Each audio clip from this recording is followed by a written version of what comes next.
সারা ভারতে কৃষক ঐক্য জিন্দাবাদ। শুনতে পাচ্ছি না, ভালো করে শুনতে পাচ্ছি না। সারা ভারতে কৃষক ঐক্য জিন্দাবাদ। বাংলা কৃষক জিন্দাবাদ। বাংলা खेत मजदूर जिंदाबाद। कृषक मजदूर ঐক্য जिंदाबाद। इंकलाब जिंदाबाद।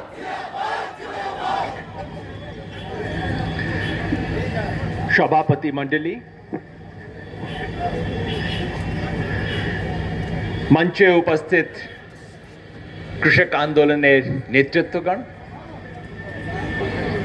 ও বাংলায় দুধ দিগন্ত থেকে এই সভায় উপস্থিত কৃষক মজদুর শ্রমিক সাথীরা, আপনার সবাইকে ক্রান্তিকারী অভিনন্দন জানাচ্ছি।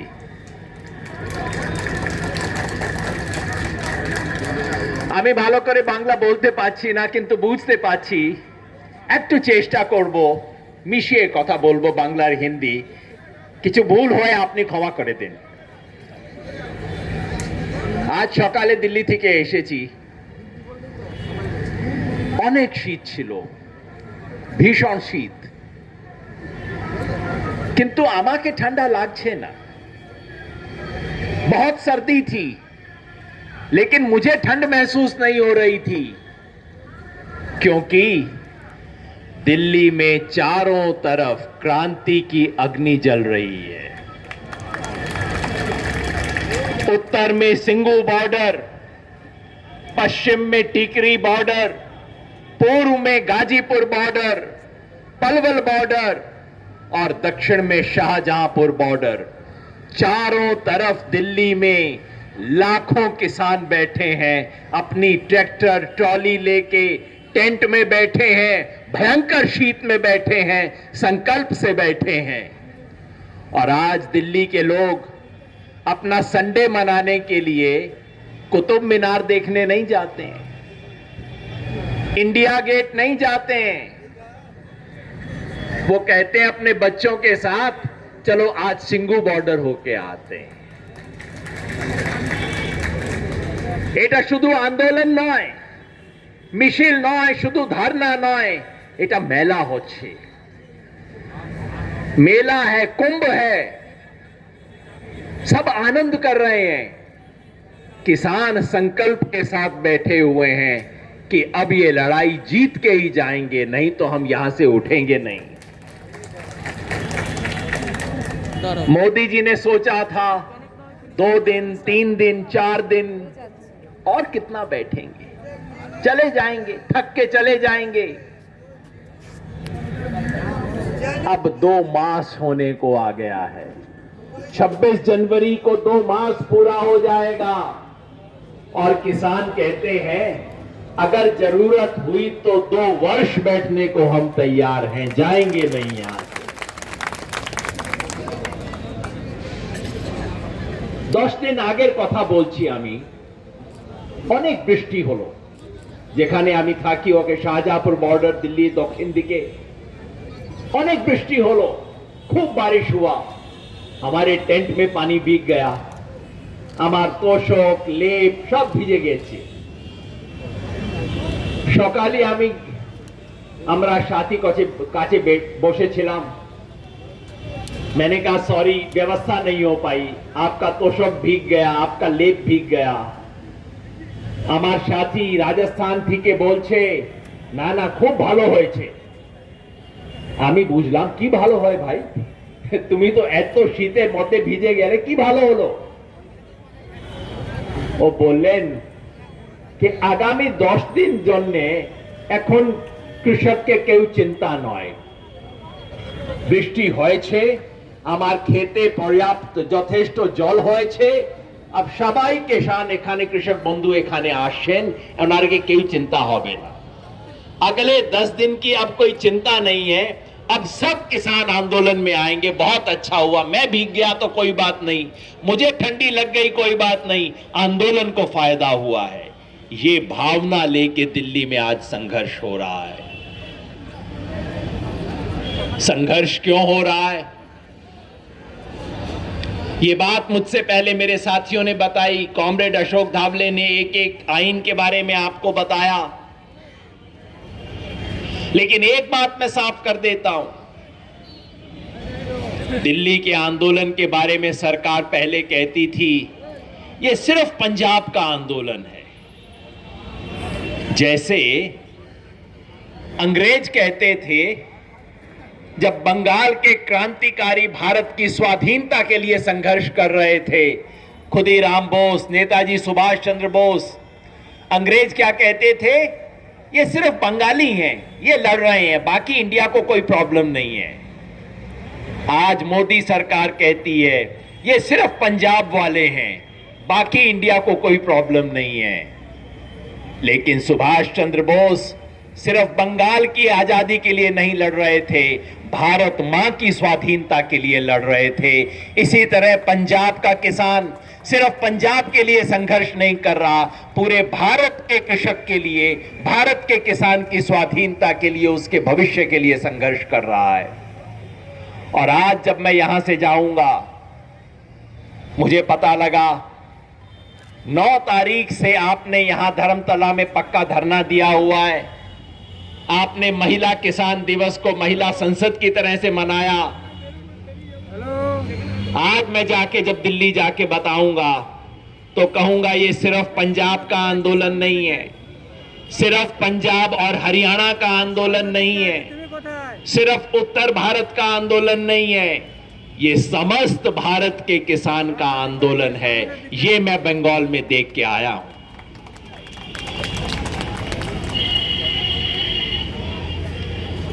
ये जो 3 आइन है इनके बारे में मैं विस्तार से नहीं बोलूंगा।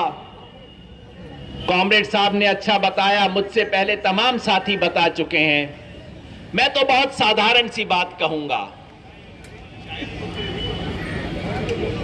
मोदी जी किसान को क्या कहते हैं? मोदी जी कहते हैं, यूं करके बोलते हैं ना मोदी जी। मोदी जी कहते हैं आमी भारते के कृषक जन्य एक ऐतिहासिक उपहार नियेछि, उसके लिए ऐतिहासिक उपहार लेके आया हूं। किसान क्या बोलता है? कृषक कहता है थैंक यू, आमाके चाहिए ना, आमाके चाहिए ना, आपने और उपहार, जो उपहार आप देना चाहते हैं वापस ले लो, मुझे नहीं चाहिए। मोदी जी कहते हैं क्या? अरे मैंने उपहार दिया है, तुम कैसे नहीं लोगे, तुम्हें उपहार लेना पड़ेगा। किसान कहता है मुझे नहीं चाहिए, अपना उपहार आप वापस रख लो। लेकिन इतना अहंकार है मोदी जी को, कहते हैं मैंने उपहार दिया है, अब तो तुम्हें लेना पड़ेगा। तुम ज्यादा कहते हो तो मैं उसकी रैपिंग बदल देता हूं, उसका कवर चेंज कर दूंगा, उसका कलर चेंज कर दूंगा, लेकिन उपहार तो तुम्हें लेना पड़ेगा। और आप देखिए इस देश में मीडिया की हालत। मीडिया कहता है कि किसान अड़ियल है, किसान जिद्दी है। बांग्ला में पता नहीं क्या बोलते हैं जिद्दी को, जेदी, जेदी, अड़ियल, जेदी। मीडिया कहता है कृषक जेदी है। कृषक सिर्फ इतना कह रहा है मुझे आपका उपहार नहीं चाहिए, मोदी जी आप वापस ले लो। और सरकार, इतना अहंकार है इस सरकार में। दूसरी बार आने के बाद मोदी जी की दाढ़ी भी लंबी हो गई है, अहंकार भी बढ़ गया उनका। इतना अहंकार कि कहते हैं नहीं, ये तो तुम्हें लेना पड़ेगा। और मीडिया कहता है किसान जिद कर रहा है। आप बताइए, लोग मेरे से पूछते हैं मोदी जी ये क्यों कर रहे हैं अहंकार, ये जिद क्यों कर रहे हैं? मैं कहता हूं कि ये उपहार तो था मगर कृषक के लिए नहीं था, ये किसी और के लिए उपहार था। वो कौन है? हिंदी में एक स्लोगन हुआ करता था, पुराने जमाने के लोगों को याद होगा जिनके बाल थोड़े सफेद हो गए हैं। फैमिली प्लानिंग का स्लोगन होता था, हम दो हमारे दो। याद है आपको? स्लोगन था, बांग्ला में पता नहीं क्या बोलते थे। आमरा दुई आमादेर दुई, ऐसा कुछ ऐसा था ना। हम दो हमारे दो। आप देखो इस राज्य में भी यही है, हम दो। कौन कौन है? थोड़ा जोर से बोलिए। मोदी और अमित शाह। मोदी और अमित शाह। अमित शाह। हम दो और हमारे दो कौन? अडानी और अंबानी। हम दो हमारे दो, उसका राज चल रहा है। तो ये गिफ्ट तो था, उपहार तो था, लेकिन हमारे दो के लिए था, ये आपके लिए नहीं था। इसीलिए वो कहते हैं अब तो उपहार लेना पड़ेगा। जो कह रहा है मुझे नहीं चाहिए, कहते नहीं नहीं लेना पड़ेगा, क्योंकि उपहार तो हमारे दो के लिए था, आपके लिए तो था ही नहीं। ये देश में ये 3 आइन जो है, 3 कानून है, ये देश में कंपनी राज लाने की कोशिश है। अंग्रेजों के जमाने में ईस्ट इंडिया कंपनी होती थी और राजधानी थी कोलकाता, थी ना।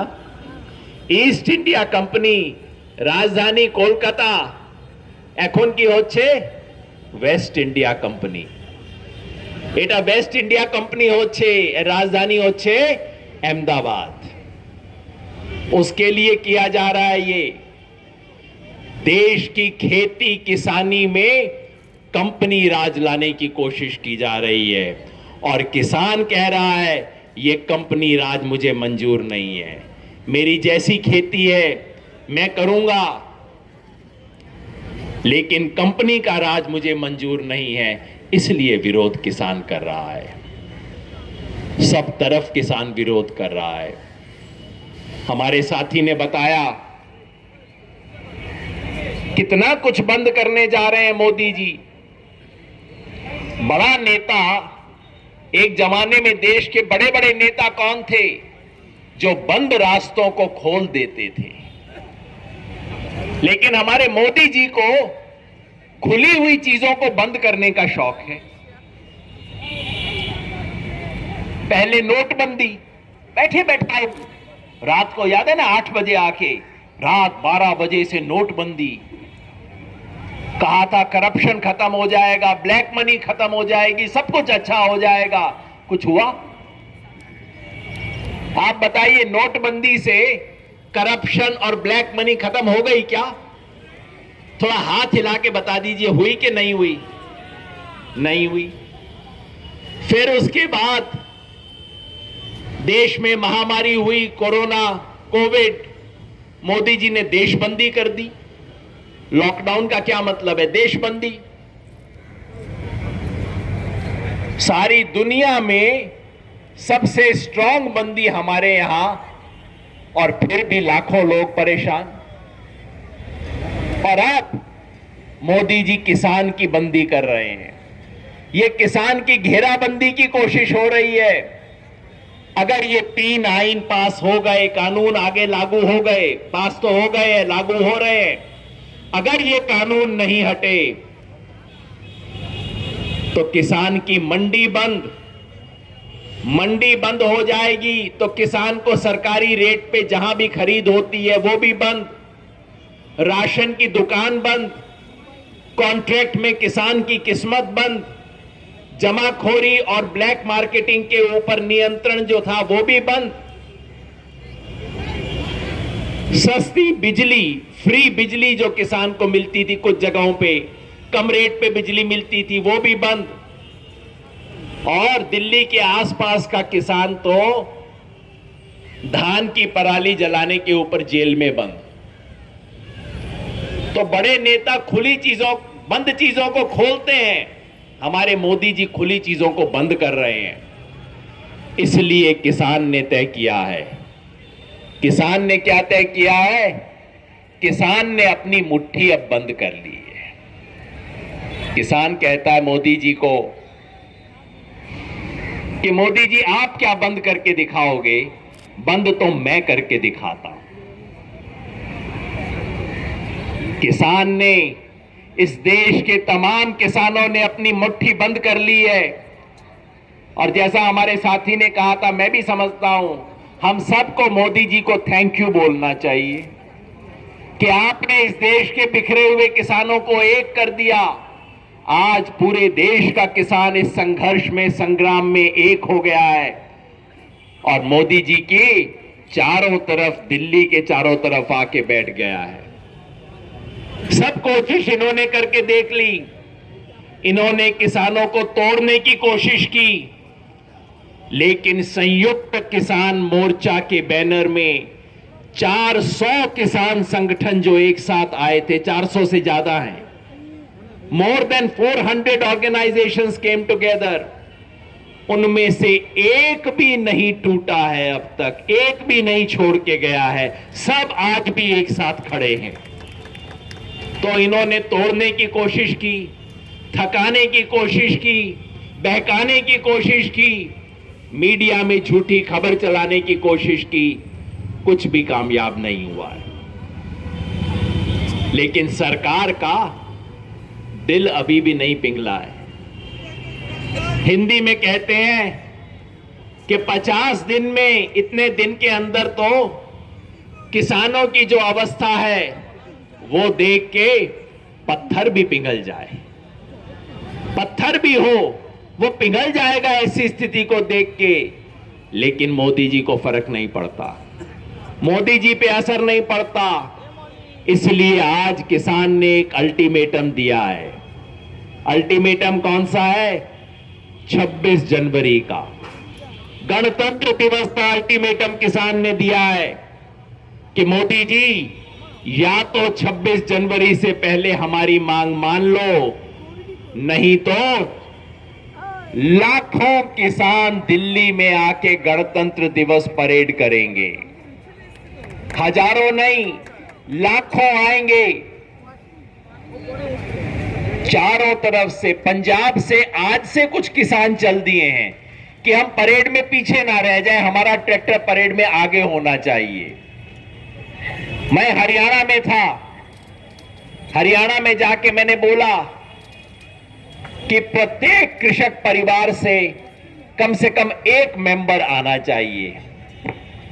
आमी बोललाम प्रत्येक फैमिली থেকে एक मेंबर 26 जनवरी प्रोग्राम जन्ने दिल्ली आसबे। लेकिन लोगों ने क्या कहा? नहीं नहीं, ऐसा नहीं होगा। मैंने कहा कैनो? एक मेंबर आसबे ना। हमारे हरियाणा के लोगों ने कहा ना ना ना, एक मेंबर थाकबे, बाकी सबाई जब दिल्ली आसबे। ये भावना है इस वक्त।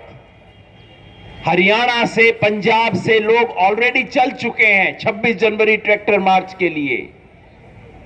सरकार घबराई हुई है। कल ही दिल्ली में सरकार के police officers, intelligence officers, ministry of home affairs के ऑफिसर्स के साथ मीटिंग हुई थी। सबके चेहरे सफेद थे। कितने लोग आएंगे? मैंने उनसे पूछा, उन्होंने कहा आप बताइए कितने लोग आएंगे, हमें तो समझ नहीं आ रहा कितने लोग आएंगे। चारों तरफ से लोग आ रहे हैं। कर्नाटका से टुकड़ी आई है, तमिलनाडु से टुकड़ी रवाना हो गई है, उड़ीसा से हमारे साथी, झारखंड उड़ीसा से चले थे, उनको आज सुबह उत्तर प्रदेश पुलिस ने रोक लिया है। चारों दिशाओं से लोग आ रहे हैं और 26 जनवरी को देश किसान गणतंत्र परेड देखेगा। सरकार सुप्रीम कोर्ट गई है। देखिए कितने मजे की बात है। आमतौर पे आंदोलनकारी आंदोलन करते हैं, पुलिस उनको रोकती है, आंदोलनकारी कोर्ट में जाते हैं कि हमें परमिशन दी जाए। यहां पे पुलिस कोर्ट में जा रही है, पुलिस सुप्रीम कोर्ट में जा रही है कि आप हमें ऑर्डर करो कि हम इन्हें रोकें। और सुप्रीम कोर्ट ने कहा कि क्या पूछ रहे हो तुम हमसे, मैं तुमको ऑर्डर क्यों करूं, तुम कर लो जो तुम्हें करना है। सच ये है, आज किसान की ताकत के सामने किसी की हिम्मत नहीं हो रही है। सब हिल रहे हैं, सरकार, पुलिस, सब लोग हिले हुए हैं। सब कहते हैं 26 जनवरी को क्या होगा, हिंसा होगी, तोड़फोड़ होगी। मैंने कहा नहीं, किसान क्यों हिंसा करेगा भाई। हमने घोषित कर दिया है 26 जनवरी का कार्यक्रम पूर्णतः शांति से होगा। जो देश की गणतंत्र दिवस परेड है उसमें हम कोई विघ्न नहीं डालेंगे, उसको डिस्टर्ब नहीं करेंगे, डिसरप्ट नहीं करेंगे। शांति से जाएंगे, मगर दिल्ली के अंदर जाएंगे। दिल्ली में आउटर रिंग रोड है, हमने कहा वहां पे जाएंगे, परिक्रमा करेंगे। पुलिस के ऑफिसर्स ने कल कहा, अरे आप दिल्ली शहर में आएंगे, बड़ी डिस्टरबेंस हो जाएगी, लोग पता नहीं प्रॉब्लम कर देंगे। मैंने कहा कमिश्नर साहब, दिल्ली की जनता प्रॉब्लम क्रिएट नहीं करेगी, आके पुष्प वर्षा करेगी, फूल डालेगी किसानों के ऊपर, आप देख लीजिएगा। और ये जो गणतंत्र परेड होगी किसानों की, ये आपकी टैंक वाली परेड से ज्यादा सुंदर होगी। इस परेड में गण होगा, सचमुच गण का तंत्र है ना, तो गण को तो याद कर लो। गण का परेड होगा, वो सब आके जुटेंगे। मैंने आखिर में उनको कहा, पुलिस के भाई, ऑफिसर्स, आप घबराओ मत, हम दिल्ली को जीतने नहीं आ रहे, हम दिल जीतने आ रहे हैं, और किसान दिल जीत के जाएगा। कॉमरेड अशोक धावड़े ने एक बहुत शानदार मार्च ऑर्गेनाइज किया था बॉम्बे में, और रात को जब वो मार्च, बॉम्बे के लोग डरे हुए बैठे थे, इतने किसान आ गए, हजारों किसान बॉम्बे में आ गए थे। उनको बताया गया कल सुबह बोर्ड की परीक्षा है, अगर आप सुबह मार्च करेंगे तो बच्चों का बोर्ड का एग्जाम है, डिस्टर्ब हो जाएगा। तो कॉमरेड अशोक धावड़े के नेतृत्व में किसानों ने फैसला किया, रात को 1 बजे उन्होंने मार्च शुरू कर दिया ताकि बच्चों का एग्जाम डिस्टर्ब ना हो। उन्होंने बंबई का दिल जीत लिया। इसी तरह से 26 जनवरी को किसान दिल्ली को जीतने नहीं, दिल को जीतने जा रहा है, और वो जीत के ही आएगा। एक आखिरी बात कहना चाहता हूं, आज गुरु गोविंद सिंह का प्रकाश दिवस है। पंजाब में बहुत बड़ा उत्सव है आज। गुरु गोविंद सिंह का एक शब्द है, देह शिवा बरमोहे अहे, शुभ कर्मण ते कबहू न डरो। न डरो, अरि से जब चाहे लड़ो, निश्चय कर अपनी जीत करो। उसके शब्द का अर्थ है, शिव मतलब भगवान, भगवान से कहते हैं मुझे एक वर दो, शुभ कर्मण से कबहू न डरो। शुभ काम करना हो, अच्छा काम करना हो, उससे कभी मैं टालू ना, कभी न टरो, उसको कभी टालू ना मैं। और दुश्मन से कभी, दुश्मन का मतलब यहां लड़ाई नहीं है, दुश्मन का मतलब ईविल, बुराई से अगर कभी लड़ाई करनी हो तो मैं निश्चय कर अपनी जीत करूं। और आज संयुक्त किसान मोर्चा की तरफ से हम सब ने तय किया है कि हम पूरे देश में ये संकल्प लेंगे, और मैं चाहता हूं हम सब ये संकल्प ले। लंबा संकल्प नहीं है, बस 4 शब्द का संकल्प है, निश्चय कर अपनी जीत करो। हम निश्चय करते हैं, हम संकल्प करते हैं कि हम इस महान आंदोलन में अपनी जीत करेंगे। मैं चाहता हूं कि हम सब लोग हाथ उठा के ये संकल्प करें, हाथ उठा के संकल्प करें हम सब लोग मिलके। बस एक ही संकल्प है, निश्चय कर अपनी जीत करो। आप भी बोलिए, हिंदी में है हालांकि, निश्चय कर अपनी जीत करो। पंजाब और बंगाल के हर भारतीय की एकता जो टैगोर की भाषा में आई थी, क्योंकि टैगोर ने कहा था कि नानक की वाणी में पूरा भारत बोलता है, वो एकता आज हम यहां देख रहे हैं। इस आंदोलन में किसान की जीत जो निश्चित है, वो केवल किसान की जीत नहीं होगी। पिछले 6 वर्ष से इस देश में जो चल रहा है, इस देश में इस देश की बुनियाद, इसकी नींव को जो तोड़ा जा रहा है, इस देश की एक एक ईंट को उखाड़ा जा रहा है, इस देश के हर खिड़की दरवाजे को तोड़ा जा रहा है, इस गणतंत्र की फाउंडेशंस को तोड़ा जा रहा है। किसान जीतेगा तो इस गणतंत्र को बचाने की लड़ाई शुरू होगी। ये बहुत बड़ी लड़ाई है। ये सिर्फ किसान की लड़ाई नहीं है, सिर्फ 3 आइन की लड़ाई नहीं है, सिर्फ एमएसपी की लड़ाई नहीं है। ये इस देश के भविष्य को बचाने की लड़ाई है। ये रिपब्लिक डे पे इस देश के रिपब्लिक को रिक्लेम करने की लड़ाई है। ये लड़ाई हम हार नहीं सकते दोस्तों। तो मिलके मेरे साथ बोलिए, लड़ेंगे और जीतेंगे, जीतेंगे। लड़ो, लड़ो, लड़ेंगे, लड़ेंगे। बंगाल में लड़ेंगे के बाद लड़ेंगे ही होता है, जीतेंगे भी। लड़ेंगे, लड़ेंगे। इंकलाब, इंकलाब, इंकलाब। बहुत बहुत धन्यवाद।